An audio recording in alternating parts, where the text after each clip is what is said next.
Dear students, आज का अपना टॉपिक है डार्विनिज्म।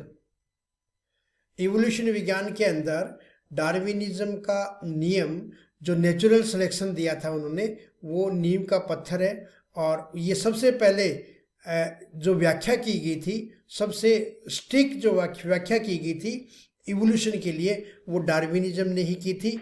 और डार्विनिज्म का ही नियम नेचुरल सिलेक्शन है, वो सबसे नींव का पत्थर है। और बाद में जितनी भी रिसर्च होती गई वो डार्विनिज्म के नियम के अंदर जोड़ते गए, और आज जो है वो एक रिफाइंड रूप ले चुका है। अपन जानने की कोशिश करते हैं सबसे उसका जो पुराना जो सिद्धांत नेचुरल सिलेक्शन दिया था वो। थोड़ा सा परिचय जानते हैं डार्विन के बारे में। डार्विन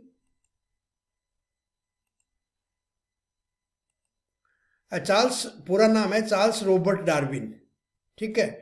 और वो उनका जन्म हुआ था 12 फेब 1809 में इंग्लैंड में। और जिस जहाज के द्वारा उन्होंने जो यात्रा की थी वो उसका नाम था HMS बिगर, ठीक है। और वो दिसंबर 27 से 1831 से शुरू किया था अपनी यात्रा, और वापस लौट आए थे 2 अक्टूबर 1836 को। यानी 5 साल तक उन्होंने भ्रमण करके और जीव जंतुओं के बारे में जाना और उनका विश्लेषण करके एक सिद्धांत दिया। डार्विन ने कहाँ कहाँ ट्रेवल किया? He travelled South America, South Africa, Australia and Galapagos island. इसमें गैलापागोस आइसलैंड बहुत इंपॉर्टेंट है क्योंकि सबसे ज़्यादा यहीं पर इन्होंने सर्च किया था। और डार्विन 2 बुक्स से प्रभावित था। एक तो माल्थस का लिखा हुआ पॉपुलर बुक है प्रिंसिपल ऑफ पॉपुलेशन, और एक चार्ल्स यल का है प्रिंसिपल ऑफ जियोलॉजी, जिससे वो बहुत ज़्यादा प्रभावित थे। जब डार्विन अपनी यात्रा पे थे उसी समय एक और व्यक्ति, एक और scientist Wallace, Alfred Russell Wallace, वो भी यात्रा कर रहे थे। और उन्होंने अपनी यात्रा की थी साउथ ईस्टर्न एशिया और साउथ अमेरिका। और उन्होंने उसी समय उन्होंने डार्विन को एक पत्र भी लिखा था। Wallace wrote an essay and sent it to Darwin on the tendency of varieties to depart indefinitely from original type. There was striking similarity between the view of Darwin and Wallace. Darwin के और Wallace के जो सिद्धांत थे, जो उनके जो views थे, वो लगभग मिलते जुलते थे। इसलिए उन्होंने क्या किया कि डार्विनिज्म जो सिद्धांत दिया, दोनों कंबाइंड रूप से दिया उन्होंने। डार्विनिज्म और theory of natural selection was proposed jointly by Charles Darwin and AR Wallace, दोनों का सम्मिलित रूप से दिया गया था। और this theory was based on animal and plant in Galapagos island. Galapagos island के ऊपर जो प्लांट और जो एनिमल्स पाए जाते उनके ऊपर ये थ्योरी है वो बेस्ड थी। और उन्होंने बहुत सारे प्लांट्स और एनिमल्स का ऑब्जर्वेशन लिया, और ऑब्जर्वेशन लेने के बाद में डार्विन ने क्या किया कि जितना भी ऑब्जर्वेशन है उनका एनालिसिस करके अपनी एक किताब लिखी जिसका नाम है ओरिजिन ऑफ स्पीसीज। इस ओरिजिन ऑफ स्पीसीज के अंदर उसने पूरी अपनी यात्रा का वर्णन और वहाँ पाए जाने वाले एनिमल्स और प्लांट्स की व्याख्या करी, और किस प्रकार से उनका इवोल्यूशन हुआ है वो उसमें चर्चा की गई। आज अपन उसको जानने की कोशिश करते हैं। The main feature of the theory of natural selection are as follows. इसके 5-6 पॉइंट है। पहला है इनॉर्मस फर्टिलिटी। इनॉर्मस फर्टिलिटी का मतलब होता है जनन क्षमता, अधिक जनन क्षमता। All living beings have an inherent tendency to produce offspring of their own kind in large number to continuance of their race. प्रत्येक जंतु के अंदर ये जनन जात क्षमता पाई जाती है कि वो ज़्यादा से ज़्यादा संतानोत्पत्ति करे ताकि उसकी जाति बची रह सके। The number of their offspring is much more than can be supported by particular environment. जंतु इतनी संतान उत्पन्न करता है कि जिस वातावरण में वो रहते उस वातावरण में उस पूरी जो ऑफस्प्रिंग है, संतान है, उसको वो वातावरण सपोर्ट नहीं कर सकता। उसकी वजह क्या है? कुछ एग्जाम्पल से अपन जानते हैं। Let us see a few example of organism to understand the potential of organism to multiply. These examples are as follows. मतलब जंतुओं की कितनी पोटेंसी होती है जनन करने की, वो इस उदाहरण से अपन समझ सकते हैं। अपन यहाँ पे 3 एग्जाम्पल लेते हैं। फर्स्ट है कोड फिशेज। मछली, कॉड मछली, cod fishes produce over 1 million egg in a year. If all these egg will rise to fish, the whole Atlantic Ocean will be filled in next 5 year. मतलब code fish है वो एक साल के अंदर 1 million अंडे देती है। अगर सारे के सारे अंडों से अगर अडल्ट बन जाए तो पूरा अटलांटिक ओशन 5 साल के अंदर पूरा का पूरा भर जाएगा। एक दूसरा एग्जांपल है ऑयस्टर, मोलस्का है। ऑयस्टर में ले 11 crore 40 lakh egg at a single spawning. जो ऑयस्टर है वो एक बार की स्पॉनिंग के अंदर जब अंडे देते हैं उसको क्या कहते हैं, स्पॉनिंग। एक स्पॉनिंग के अंदर 11 करोड़ 40 लाख अंडे देते हैं। और यदि if all the oyster grow and survive up to the adulthood for 5 generation, अगर सारे के सारे वो ग्रो कर जाए, सर्वाइव कर जाए और उनसे होने वाली संतान आगे चलती रहे 5 जनरेशन तक, then the number of oyster will be more than the number of electron in the universe. तो केवल ऑयस्टर की संख्या इतनी हो जाएगी कि यूनिवर्स के अंदर पाए जाने वाले जो इलेक्ट्रॉन्स है सारे के सारे, उनसे उनकी संख्या ज़्यादा हो जाएगी। तीसरा एग्जाम्पल लेते हैं अपन एलिफेंट का। एलिफेंट की जो लाइफ स्पान है वो 90 ईयर होता है और एक जो पेयर है वो एक साल के अंदर 6 ऑफस्प्रिंग पैदा करता है, 6 हाथियों को जन्म देता है एक pair. If all the offspring survived, single elephant pair would produce 1 crore 90 lakh elephant in 750 years. अगर एक जोड़ा जो 6 संतान पैदा करता है वो सारे जीवित रह जाए और उनकी संतान आगे फिर जीवित रह जाए, उनकी संतान अगर फिर जीवित रह जाए तो 750 साल के अंदर 1 करोड़ 90 लाख एलिफेंट हो जाएंगे। तो कहने का अर्थ यह है कि प्रत्येक जंतु के अंदर है वो जनन क्षमता पाई जाती है, इनॉर्मस फर्टिलिटी पाई जाती है, ज़्यादा से ज़्यादा संतान पैदा करने की। ये उसने फर्स्ट बात कही थी डार्विन ने। अब जब इतने जंतु पैदा किए जाते हैं लेकिन सोर्सेज अपने पास में क्या लिमिटेड है, फूड का, वाटर का, स्पेस का, वो लिमिटेड है। इसलिए उन जंतुओं में आपस में क्या होगा, फूड के लिए, वाटर के लिए और स्पेस के लिए संघर्ष होगा। इस सेकेंड एस्पेक्ट को कहते हैं स्ट्रगल फॉर एग्जिस्टेंस। अपने अस्तित्व को बनाए रखने के लिए जंतुओं में आपस में क्या होता है, संघर्ष होता है। Due to limited resource of food, water and space, there is severe competition among the offspring of for existence. इन फूड, वाटर और स्पेस के लिए जंतुओं में आपस में क्या होगा, संघर्ष होगा, क्योंकि ये लिमिटेड है। Every individual has few basic requirements such as food, space, water made to reproduce and protection from enemies. ठीक है। In order to achieve basic needs, organism compete with each other and it is known as struggle for existence. The struggle for an individual can be of 3 types. तो जंतुओं में इन चीज़ों के लिए प्राप्त करने के लिए आपस में क्या होगा, संघर्ष होगा। उसी को अपन क्या कहते हैं, संघर्ष से अस्तित्व के लिए संघर्ष या स्ट्रगल फॉर एग्जिस्टेंस। और ये स्ट्रगल फॉर एग्जिस्टेंस है वो 3 प्रकार का होता है। फर्स्ट होता है इंट्रास्पेसिफिक स्ट्रगल। इंट्रास्पेसिफिक स्ट्रगल का मतलब है कि एक ही जाति के जंतुओं के बीच में आपस में संघर्ष, या एक जैसे जंतु, या एक जैसे जंतु का मतलब है जिनका फूड, जिनका स्थान और जिनका ब्रीडिंग पार्टनर सेम हो। वो जंतुओं के बीच में अगर स्ट्रगल होता है तो अपन क्या कहते हैं, intraspecific struggle. It is competition between the individual of the same need like food, shelter and breeding. तो ये जो कंपटीशन है वो एक ही जाति के बीच में होता है, क्योंकि उनका फूड सेम होता है, वो एक ही जगह पर रहते हैं और उनका ब्रीडिंग पार्टनर भी उन्हीं जाति का होता है, तो इसलिए उसको कहते हैं इंट्रास्पेसिफिक स्ट्रगल। सेकेंड आता है interspecific struggle. The struggle is between the individuals of the different species for food and shelter. यहाँ पर जो संघर्ष है वो इंटरस्पेसिफिक स्ट्रगल है, मतलब 2 जातियों या बहुत सारी जातियों के सदस्यों के बीच में स्ट्रगल। और वो किसके लिए होगा, फूड के लिए और स्थान के लिए होगा। यहाँ पर ब्रीडिंग के लिए नहीं होगा, क्योंकि ब्रीडिंग तो एक जाति के सदस्यों के बीच में होता है। तो यहाँ पर ये क्या है, 2 ही चीज़ों के लिए और यहाँ पर 3 चीज़ों के लिए। इसलिए इंट्रास्पेसिफिक स्ट्रगल है वो ज़्यादा सीवियर है, ज़्यादा स्ट्रोंग होता है, इंटरस्पेसिफिक है वो कम होता है, क्योंकि यहाँ पर फूड, शेल्टर और ब्रीडिंग तीनों एक ही है।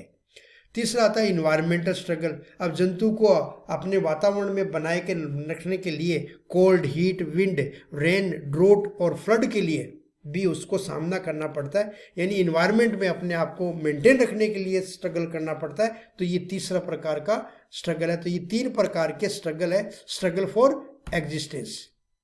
अब आता है वेरिएशन एंड हेरिडिटी। डार्विन क्या कहता है? Each and every individual varies in several aspect to other individuals, even the offspring produced by parent also differ in many aspects. The two individuals can be different from each other in their behavior, color, size and strength. देखिए यहाँ अपन बात कर रहे हैं variations की। तो प्रत्येक एक पेरेंट के द्वारा जो संतान पैदा की जाती है वो ही आपस में डिफरेंट प्रकार की होती है, उसी को अपन क्या कहते हैं? वेरिएशंस। अब वो डिफरेंट किस में होती है?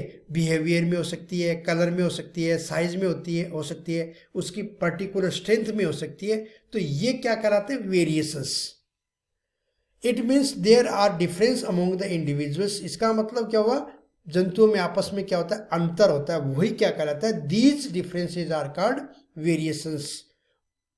ये वेरिएशंस है।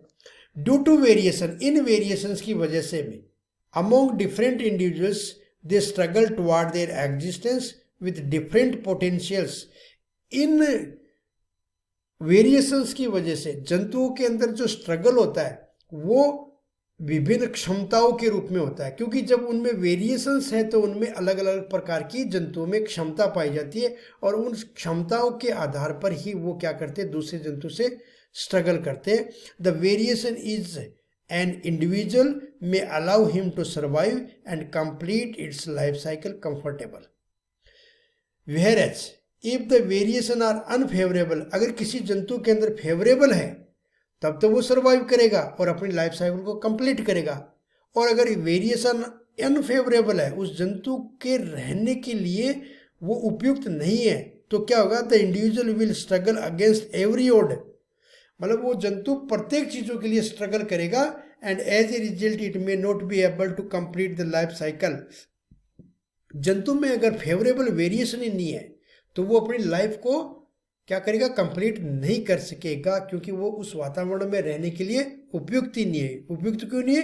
क्योंकि उसके अंदर जो वेरिएशन है वो फेवरेबल वेरिएशन नहीं है। Therefore due to variation some individuals would be better adjusted toward the surrounding than the other.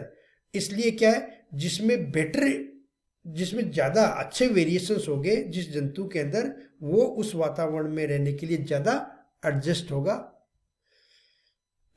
The individual survived due to unique variation mate and produces their offspring to complete their life cycle.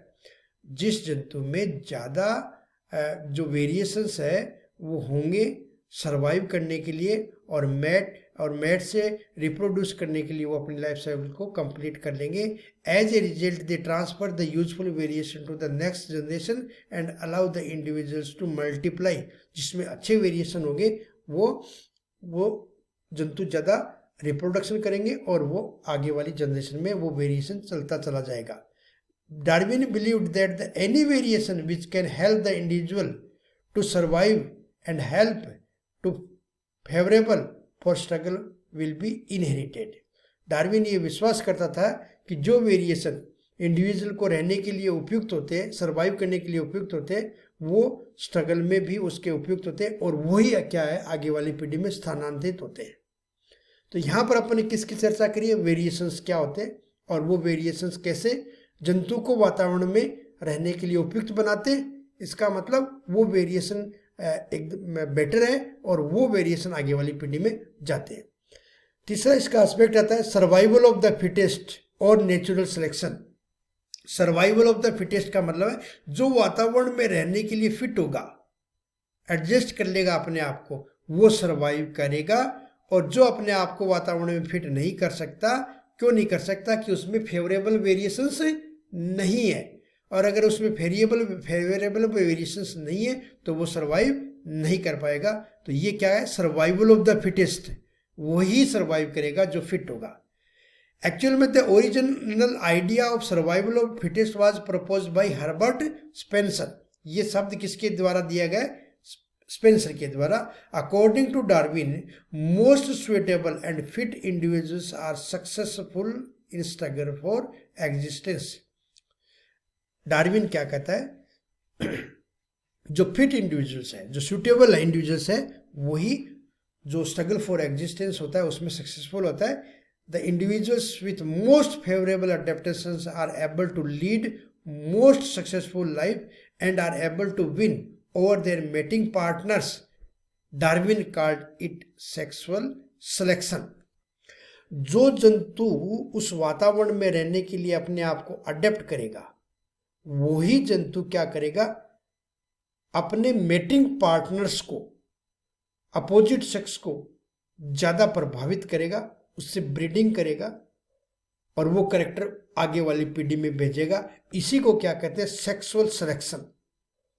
Sexual selection का मतलब है कि जंतु में अगर favourable variations है तो वो उस वातावरण में रहने के लिए ज़्यादा उपयुक्त होगा, और ज़्यादा उपयुक्त होगा तो क्या होगा?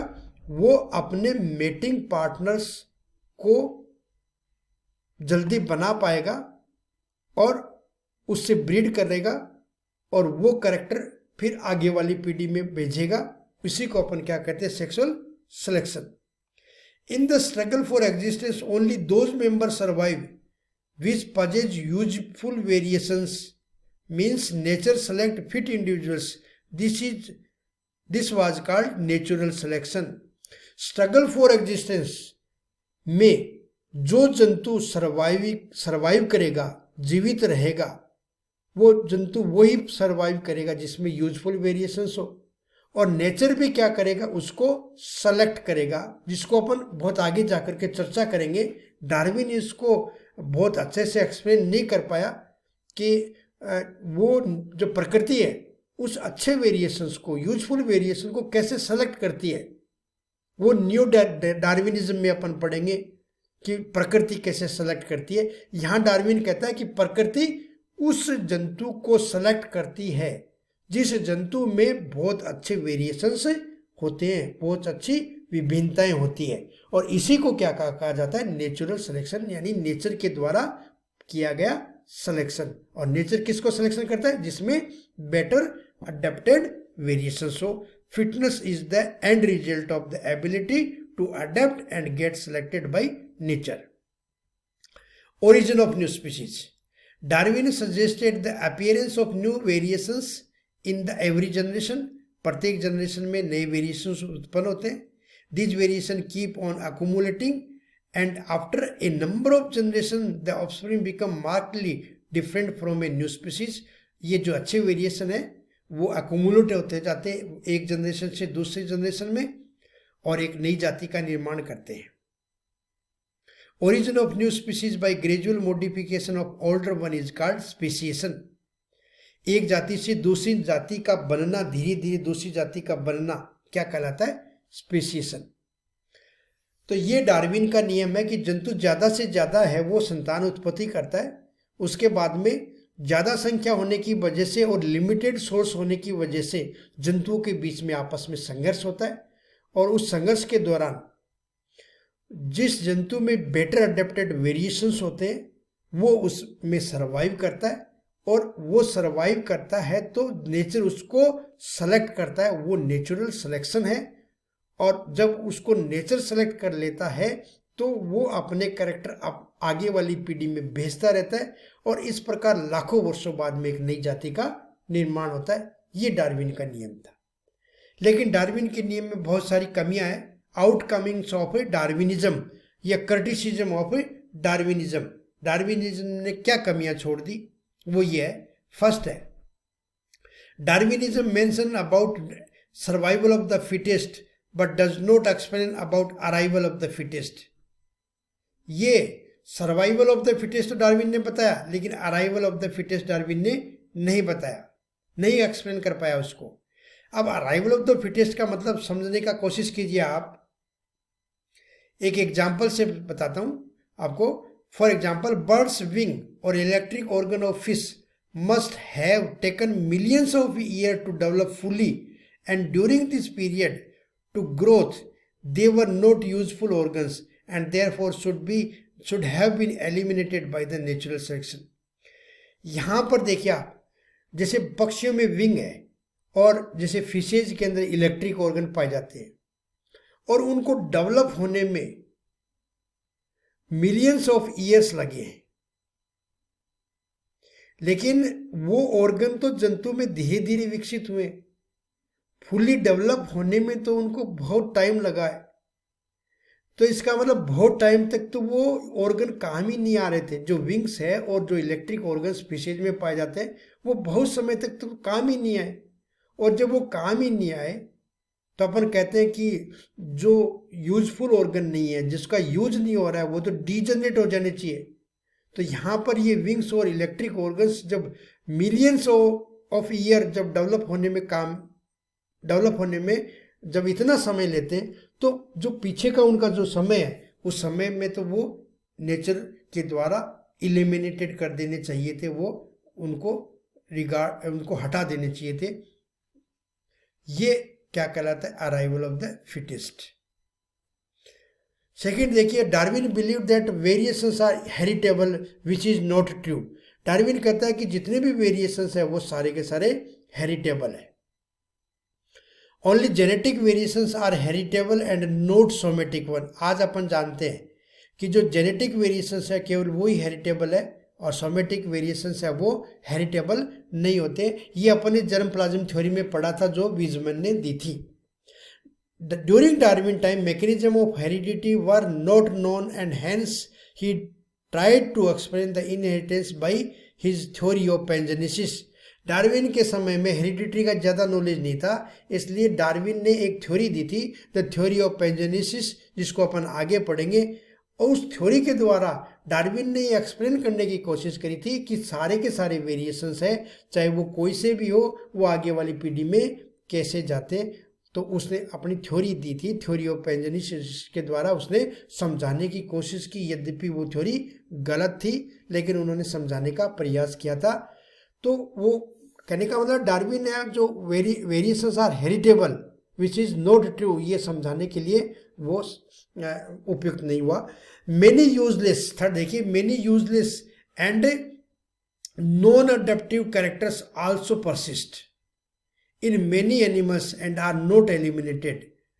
ये यहाँ पर देखिए क्या कहना चाहता है कि जो नॉन अडेप्टिव कैरेक्टर है, जो वातावरण में रहने के लिए उपयुक्त नहीं है, वो कैरेक्टर भी कई बार ये देखा गया कि जंतुओं में पाए जाते हैं।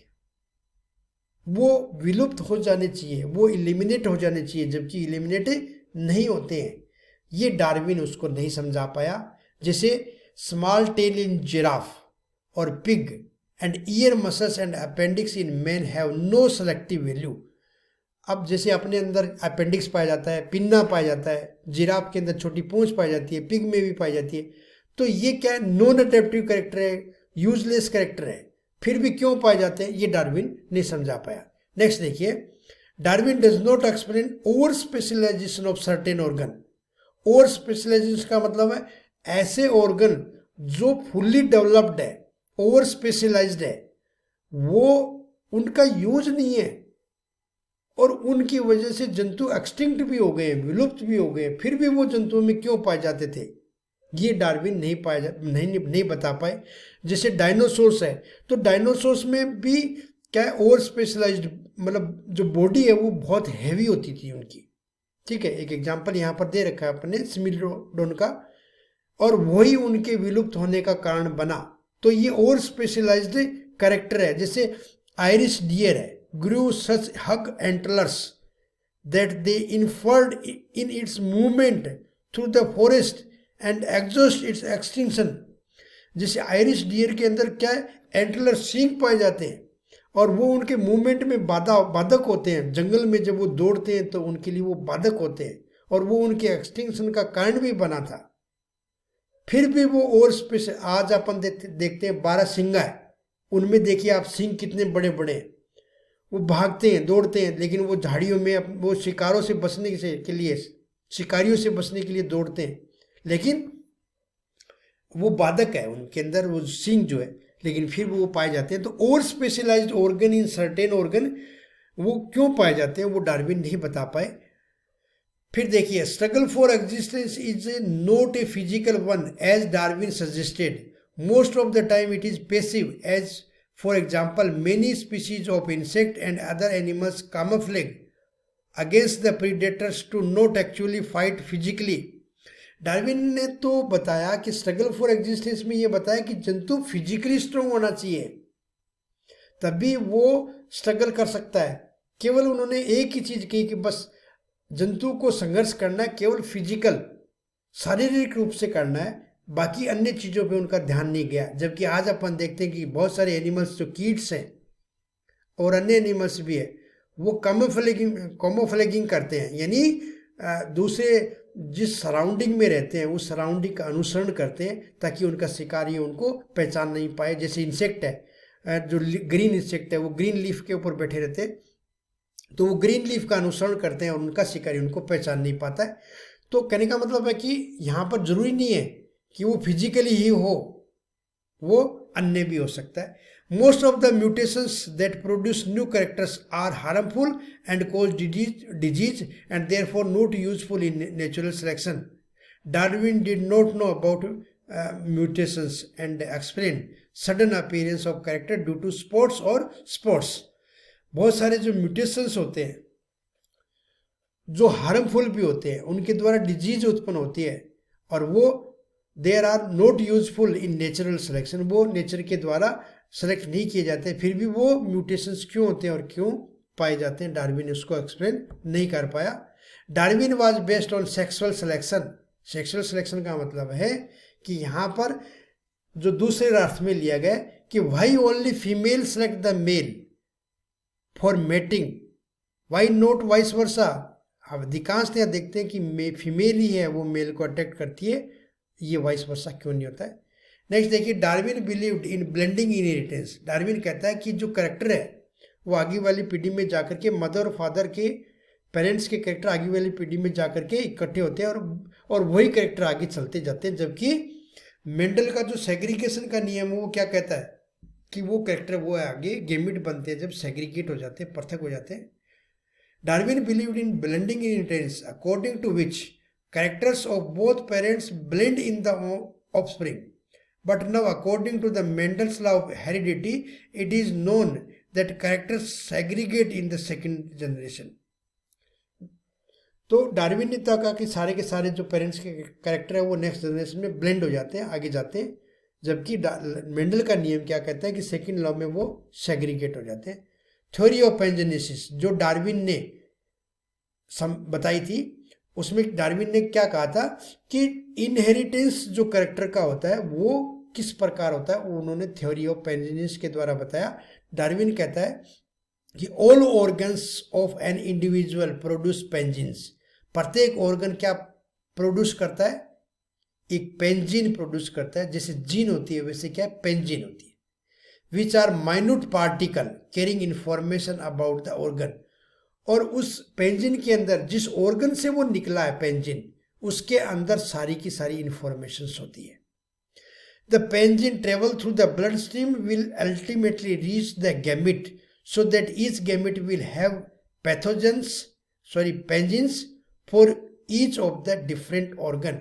अब ये पेंजिन्स है जिस ऑर्गन से डेवलप हुए निकले हैं, वो ब्लड के द्वारा ट्रेवल करके और गैमिट में पहुंचते हैं और गैमिट के अंदर उन पेंजिन की वजह से पूरा के पूरा सूचना होती है कि आगे जाकर के कौन सा ऑर्गन बनाना है। After zygote formation the pangenes tend to form the same organ from which these pangenes were produced.